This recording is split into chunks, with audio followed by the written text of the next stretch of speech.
भाषा और व्याकरण। भाषा किसे कहते हैं, भाषा कितने प्रकार की होती है, ठीक है, व्याकरण के कितने भाग होते हैं, ये सब बताएंगे इस वीडियो में। तो सबसे पहले आप भाषा की बात कर लें। भाषा को अगर हम कहें तो जो बोलने का, यानी जो हम लोग आपस में बातचीत करते हैं, बातचीत करने का जो ढंग होता है वो भाषा कहलाता है, ठीक है। बातचीत करने का जो ढंग होता है वो भाषा कहलाता है। अगर उसकी परिभाषा की बात की जाए तो हम आपस में एक दूसरे से जो बातचीत करते हैं या बोलते हैं उसे भाषा कहते हैं। भाषा को बांटा कितने भागों में गया, तो भाषा को 3 भागों में बांटा गया। कितने भागों में? 3। एक है मौखिक भाषा, लिखित भाषा और सांकेतिक भाषा। मौखिक भाषा का मतलब जो जैसे बोल रहे हैं तो ये आपकी मौखिक भाषा हो जाएगी, ठीक है। बोल रहे हैं या कोई बोल रहा है तो वो मौखिक भाषा के अंतर्गत आएगा।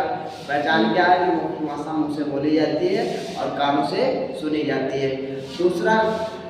दूसरी भाषा जो है वो है लिखित भाषा। लिखित भाषा या तो ब्लैक बोर्ड से व्हाइट बोर्ड हो या श्याम पट हो, कोई भी चीज या कागज हो, उस पर लिखकर जो लिखी जाए लिपि में, तो वो लिखित भाषा बोली जाएगी, ठीक है।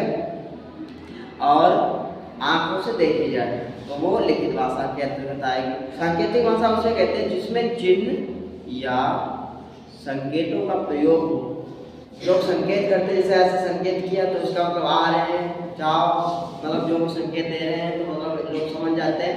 ऐसे ऐसे सर हिलाते तो इसका मतलब मना कर रहे हैं। किसी ने कहा कोई काम के लिए, सर हिला दिया तो इसका मतलब कि हाँ स्वीकृति है, तो वो सांकेतिक भाषा के अंतर्गत आएगी। भाषा का स्वरूप 3 प्रकार से निर्धारित होता है। नंबर 1 वर्ण, नंबर 2 शब्द, नंबर 3 वाक्य, ठीक है। अब देखो हम पढ़ाएंगे आपको वर्ण। वर्ण का मतलब होता है, वर्ण किसे कहते हैं?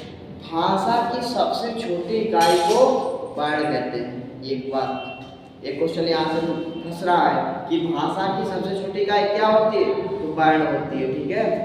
वर्ण आपके जैसे का हो गया, रा हो गया, या हो गया, ये सब आपके वर्ण हैं, ठीक है।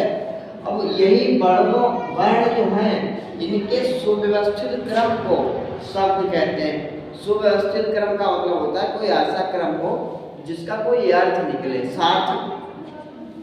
वर्ण का सार्थक क्रम ही शब्द कहलाता है। जैसे हमने यहाँ पर लिख दिया का, ये हमारा वर्ण है, प्लस हमने यहाँ जोड़ दिया रा, ये रा वर्ण, तो ये मिलकर बन जाएगा कर्म।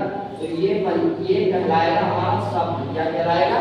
शब्द। एक ये वर्ण है, एक ये वर्ण, इनका सार्थक क्रम है। सार्थक का मतलब कोई ऐसा शब्द है जिसका कोई अर्थ निकले, ठीक है।